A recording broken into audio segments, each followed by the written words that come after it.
Le 24 juillet 1989, ils m'ont retrouvé noyé dans la Meuse, à proximité du musée Curtus à Liège, en Belgique. J'ai entre 20 et 30 ans, je suis de corpulence normale, environ 1m85.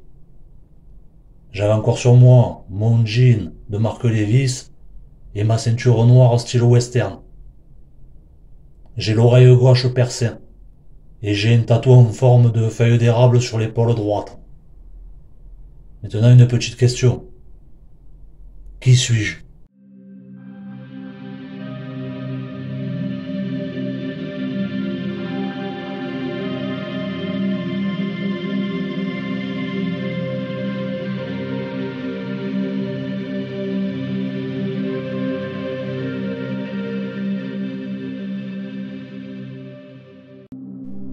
Salut les serial likers, comment ça va? Ça fait petit moment que j'ai pas fait de vidéo. Désolé pour ça, j'ai des trucs en préparation. C'est pour ça vous désabonnez pas. Ceux pour qui sont pas encore abonnés, abonnez-vous. Mettez un like, qu'on parte sur de bonnes bases. Et c'est parti. Alors bon, on a un corps non identifié encore sur les bras. Vous avez entendu déjà toutes les caractéristiques. On n'a pas plus d'infos à propos de ce monsieur qui a été retrouvé donc en Belgique, à Liège. On ne sait pas si c'est un meurtre, si c'est un suicide, si c'est un accident. Bon, je pense que c'est un suicide ou un accident. Parce que on a entendu parler des vêtements. On nous donne des informations sur une jean et une ceinture. On nous parle pas du haut, on nous parle pas de ses chaussures. Normalement, la police belge, ils donnent des informations à propos de tout ça, des fois même les photos, tout ça. Alors qu'est-ce qui a pu se passer? Ça peut être un gars qui a voulu se suicider, il s'est déshabillé, il s'est jeté dans la Meuse. Ou c'est peut-être un accident, un gars qui a voulu se baigner. Alors bon, c'est sûr, se baigner avec le pantalon c'est un peu bizarre, mais on a tous connu quelqu'un qui le faisait, ça. Michel, si tu m'entends, je te salue. Donc ce monsieur, il a peut-être voulu se baigner tout simplement, c'était l'été. Et il s'est noyé. J'ai cherché bien sûr plus d'informations sur les circonstances du drame, dans les médias, tout ça, mais il n'y a rien. Il y a juste l'avis de recherche sur le site de la police, et après il y a 2-3 articles où les médias ils ont relayé l'appel à témoins pour l'identifier, mais il n'y a pas d'article datant de l'époque de la noyade, où ils expliquent comment il a été retrouvé, etc. etc. Donc ça aide pas bien sûr, on n'a pas beaucoup d'éléments, mais on va faire ce qu'on peut. J'ai essayé bien sûr de trouver des personnes qui pourraient matcher sa description. J'en ai, mais il y a des doutes, il y a de forts doutes, on va voir ça ensemble. Bon, le mec il a une feuille d'érable tatouée sur le bras. Forcément, on pense de suite au Canada. Donc j'ai cherché ou des Canadiens qui étaient portés disparus, ou des personnes qui n'étaient pas canadiennes mais qui étaient portées disparues et dont je savais qu'ils avaient séjourné au Canada. Alors il n'y en a pas des millions qui ont disparu dans ces dates-là. J'en ai trouvé 2 qui pouvaient correspondre. Surtout qu'ils ont une certaine ressemblance avec le portrait robot. Je vous rappelle, comme dans les autres vidéos, qu'un portrait robot n'est pas une photo. C'est probablement pas un portrait robot qu'ils ont fait à l'époque de la découverte du corps. Ils ont dû le faire récemment quand ils ont publié l'avis de recherche. Après, est-ce qu'ils l'ont fait à partir de photos du corps ou est-ce que c'est une genre de reconstruction faciale qu'ils ont fait? J'en ai aucune idée. En tout cas, la première personne que je vous propose comme match, c'est un Anglais qui était parti au Canada en voyage en 1989. Son nom c'est Charles Horvat Allan. Alors, qui c'est Charles Horvat Allan?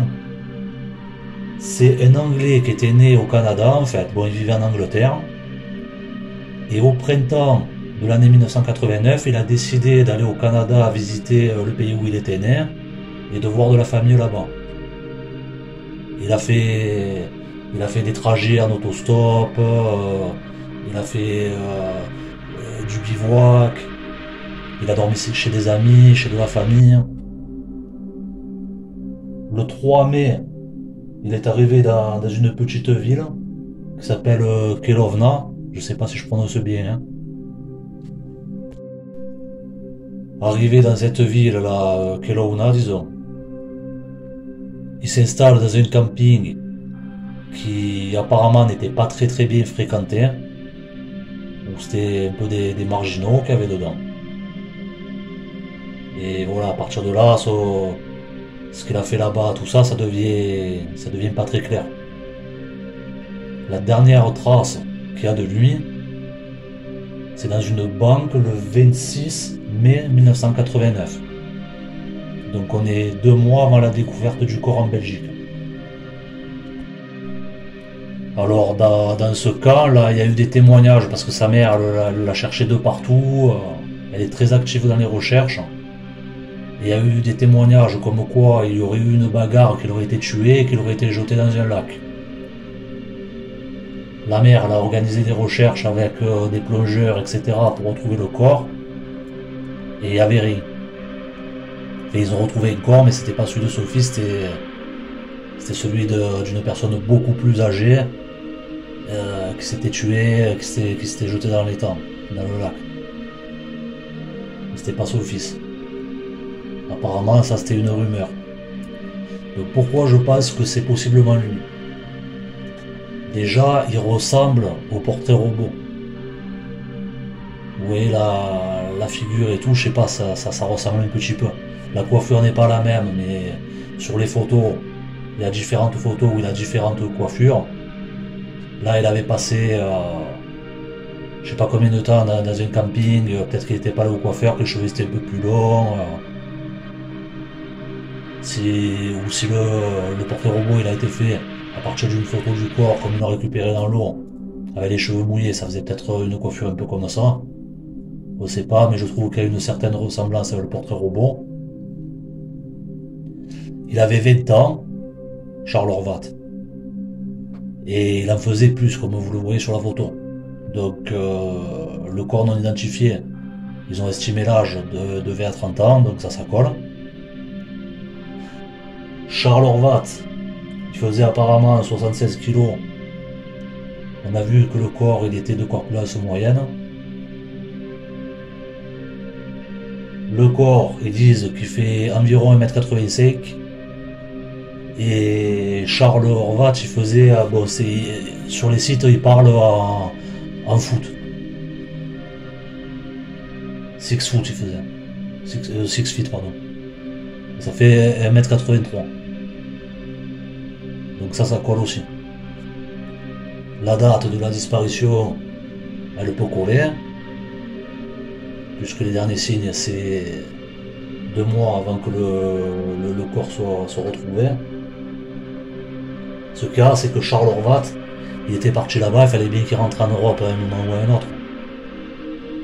Et il a pu rentrer en Europe sans que ça laisse de traces, parce que c'était avant le 11 septembre 2001, et à l'époque, vous pouviez voyager sans même présenter des documents d'identité, etc. Parce que bon, il y a des sites où ils disent que en fait la mère elle est partie là-bas dans le camping, et le patron du camping il a dit que Charles Horvat il était parti, qu'il avait laissé les affaires derrière lui et qu'ils avaient jeté en fait sa carte d'identité. Il y a des sites où ils disent sa carte d'identité, il y a des podcasts où ils disent son passeport. Quoi qu'il en soit, à l'époque vous pouviez voyager sans montrer tout ça. Donc ce qui a pu se passer, c'est qu'il a pu rentrer en Europe, vouloir aller vadrouiller en Belgique, et après quelque chose a tourné au vinaigre. Charles Horvat, il aurait dit à des proches là-bas au Canada qu'il allait disparaître de la surface de la Terre et que sa mère ne le retrouverait jamais. Donc qu'est-ce qu'il a pu faire? Il a pu partir au Canada, au bout d'un moment ça l'a gonflé, il s'est dit bon je rentre en Europe, je donne pas de nouvelles, et arrivé en Belgique, voilà, il y a quelque chose qui s'est passé et il a fini dans la Meuse. Voilà, ça c'est ce qui me laisse penser que c'est possiblement lui. Après, il y a des détails qui me disent que c'est pas lui. Mais le problème, c'est qu'on n'a pas assez d'éléments par rapport à la découverte du corps. Bon, Charles Horvat, il avait un tatouage, mais c'était pas une feuille d'érable, c'était une crâne avec une coiffure iroquois. Après, est-ce qu'il est parti au Canada et il a fait recouvrir ce tatouage et il a fait une feuille d'érable à la place, par-dessus? Ça se fait, ça, de faire recouvrir des tatouages. Ou, toujours pareil, on ne connaît pas les conditions dans lesquelles le corps a été récupéré. Est-ce qu'il était frais, dans le sens qu'ils venaient de le trouver, ou est-ce que c'était un corps en putréfaction qu'ils ont retrouvé dans la Meuse? Parce que quand c'est pas trop hardcore, ils mettent la photo du corps sur le site. La photo directement du corps mort pour que les gens l'identifient. Là, ils ont fait un portrait robot, ce qui peut laisser penser que le corps il était en état de putréfaction avancé, genre gonflé et tout, à cause de l'eau, tout ça. Alors, est-ce que là-bas, il s'était fait faire une feuille d'érable, donc sur le bras droit, sur l'épaule droite, et l'autre bras, là où il avait le tatou de l'Iroquois, là, avec la putréfaction, tout ça, les morceaux, ils étaient partis, pour pas rentrer dans les détails, mais bon. Et ils l'ont pas vu. Ou c'était pas identifiable. Bonne question. Après, je me demande aussi, parce qu'ils donnent pas une taille exacte. Ils disent environ 1m85. Ça me conforte de me dire que le corps, il était pas entier. Mais ça me fait me poser une question aussi. C'est toutes les informations qu'ils ont, là. Est-ce que c'est des informations qu'ils ont eues sur le certificat de décès de l'époque? Et si oui, dans quelles conditions il a été dressé le certificat de décès? Parce que des fois, si c'est comme en France, le certificat de décès et le dresse, j'en ai vu qui étaient dressés des années après. Et dans ces cas-là, comment ils font alors? Ou ils mettent pas d'informations, ou ils mettent des informations approximatives. Bon, en Belgique, ils ont fait une opération qui s'appelle l'opération cimetière. Ils ont commencé à répertorier les corps enterrés sous X et à faire des avis de recherche, essayer de les identifier. D'après ce que j'ai compris, en regardant sur le site, ils demandent aux responsables des cimetières, tout ça, de leur envoyer les informations à propos des corps non identifiés. Bon, après, ils font des prélèvements, des trucs ADN, tout ça aussi, bien sûr. Hein. Mais ce corps-là, est-ce que c'est des informations qu'ils ont glanées auprès d'un gars d'un cimetière? Ils lui ont dit, ouais, est-ce que vous vous souvenez quand il a été enterré, comment il était, est-ce qu'il avait des détails particuliers? Bon, je pense que c'est peu probable, mais bon, on ne sait jamais. Est-ce que par exemple la taille, le corps, bon, ils l'ont exhumé. Bien sûr, c'est depuis 89, ça devait être un squelette. Et à partir du squelette, ils ont fait une estimation de la taille pour trouver que ça faisait 1m85. Peut-être. Pour le tatouage, est-ce que c'est des informations qu'ils ont glanées comme ça auprès de quelqu'un, d'un flic de l'époque qui avait fait la découverte du corps, de quelqu'un qui était là, qui travaillait aux pompes funèbres, ou est-ce que ça vient vraiment de documents officiels? J'en sais rien. Le sketch, là le portrait robot. Comment ils l'ont fait? Est-ce que ils ont fait une reconstruction faciale à partir du crâne? Je sais pas non plus. Voilà, c'est toutes des infos que j'ai pas eu ça. En tout cas, c'est vraiment bien qu'ils fassent ça là-bas en Belgique, cette opération de cimetière là, parce que ça doit donner de l'espoir aux familles de personnes disparues, qu'il y ait un corps qui soit identifié, que ce soit leur disparu, et ça pourrait redonner leur identité à ces pauvres personnes qui ont été enterrées sous X aussi. C'est ce qu'il faudrait qu'ils fassent en France.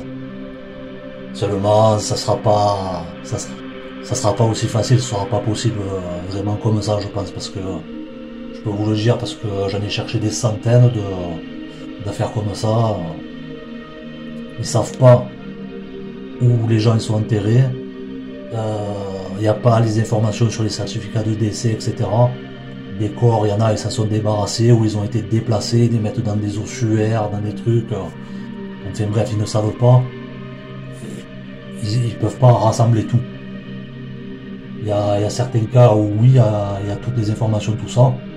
Mais sinon, il y a des cas où ils pourront jamais retrouver toutes les infos, etc. Des fois, il y a des tombes, il n'y a pas d'acte de décès avec. Des fois, il y a des actes de décès, il n'y a pas de tombe avec. C'est vraiment impressionnant. Et je suis tombé sur un article de 88 où apparemment ils avaient l'air de dire que les personnes qui étaient retrouvées et que les personnes les réclamaient, en fait ils servaient pour la science. Donc ils ont dû faire des expériences, tout ça sur des corps, et après qu'est-ce qu'ils en ont fait de ces corps?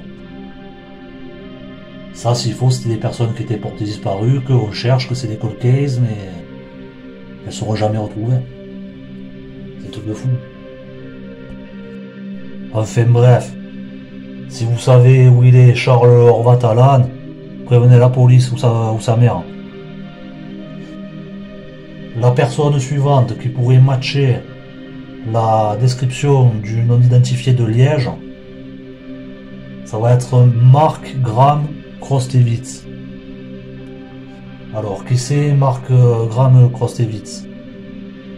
C'était un Canadien qui vivait à Winnipeg. Il avait 23 ans, donc l'âge peut coller avec le corps non identifié.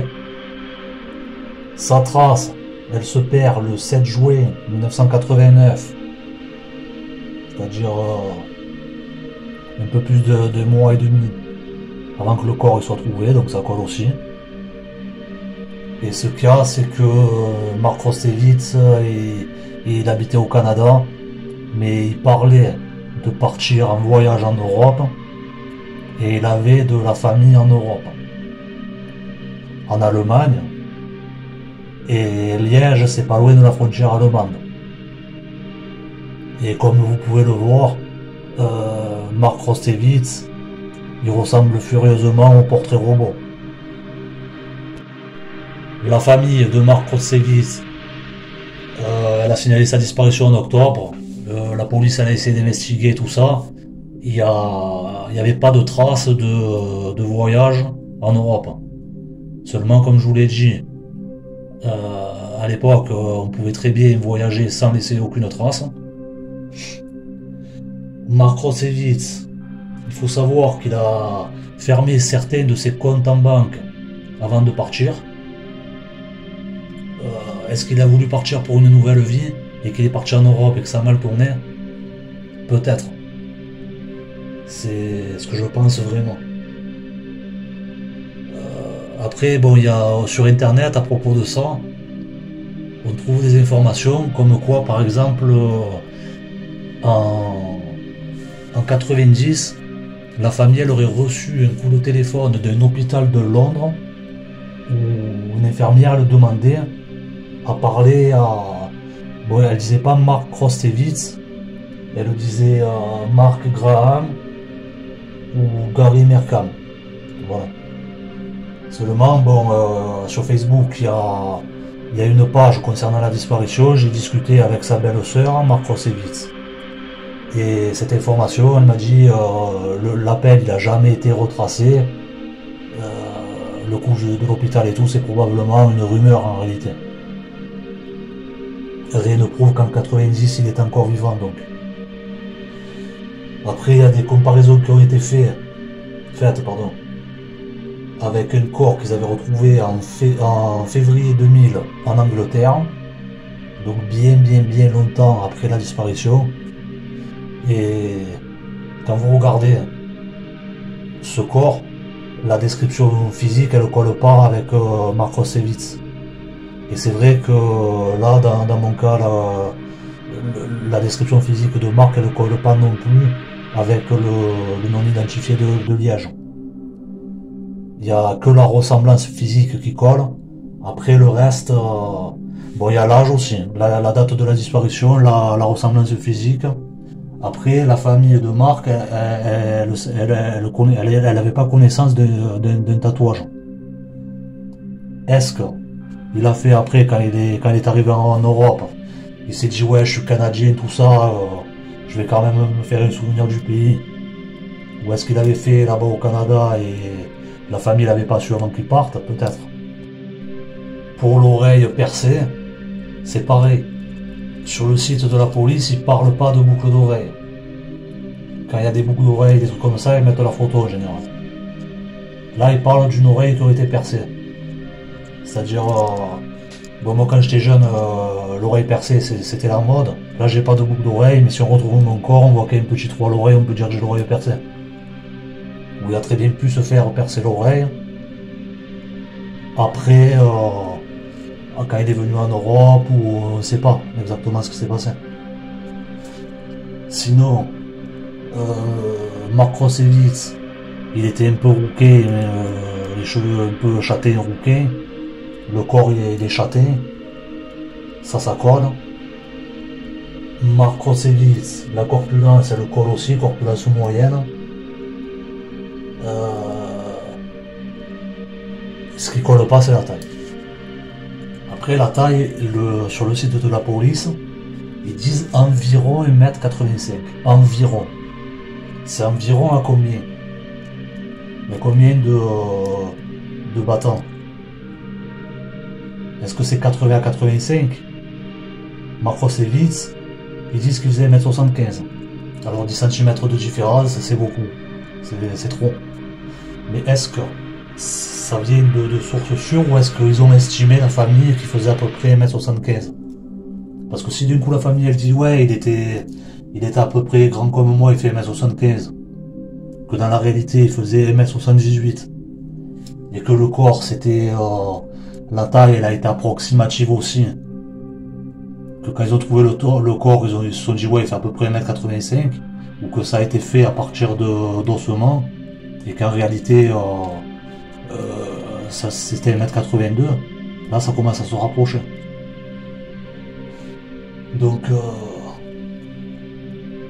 voilà, moi je trouve que Mark Rosevitz, voilà, quand vous regardez l'âge, la date de la disparition, le fait qu'il devait aller en Europe, en Allemagne, que Liège c'est près de la frontière, tout ça, et cette ressemblance avec le portrait robot. Moi c'est ce qui m'a frappé le plus. C'est j'ai vu ce portrait robot, je me suis souvenu que j'avais fait des recherches sur la disparition de Mark Rosevitz, je l'avais répertorié. Quand j'ai vu ce portrait robot, ça m'a frappé de suite. Et après on te parle d'une feuille d'érable. Le mec il est canadien. Après c'est toujours pareil, dans quelles conditions ils te disent que c'est une feuille d'érable?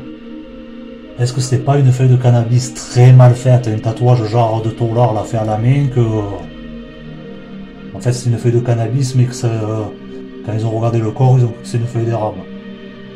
On va savoir, c'est vraiment possible. Dites-moi ce que vous en pensez. Mais moi je trouve que c'est troublant. Après, il y a des trucs troublants aussi, c'est que la police elle a pas l'air de vouloir en parler de tout ça. Parce que moi j'ai essayé d'avoir plus d'infos à propos du corps, parce que je me disais, ouais, il y a toute cette ressemblance, etc. C'est beaucoup. Ça vaut le coup que je me renseigne plus. Donc je me suis renseigné plus. La police ne m'a jamais répondu. Que normalement ils disent toujours quand même quelque chose, un minimum. Et là-bas au Canada, apparemment la sœur aussi, la demi-sœur. Bon, ils avaient signalé la disparition, etc. Au bout d'un moment, la police, elle a demandé une radio des dents. Eux, ils l'avaient pas. Et après, la police n'a jamais répondu. Voilà, c'est bizarre. Ce qui peut se passer, c'est qu'en fait, Mark Rosevitz, il soit toujours en vie, mais qu'il ait demandé que ça ne se sache pas. Et c'est pour ça que la police ne répond plus. C'est une probabilité. Mais putain, moi je trouve qu'il ressemble vraiment, que c'est vraiment troublant. Bon, quoi qu'il en soit, c'est tout ce que j'avais à vous dire à propos de tout ça. Faut espérer que cette personne là le retrouve son identité. Si vous savez qui c'est, bien sûr appelez la police. Si vous savez où il est Mark Rostevitz, pareil. Et je vous dis à bientôt. Abonnez-vous, likez, faites tout ce qu'il faut pour lui donner de la force cette vidéo. Parce que c'est pas l'algorithme de YouTube qui le fera pour moi. Donc je compte sur vous.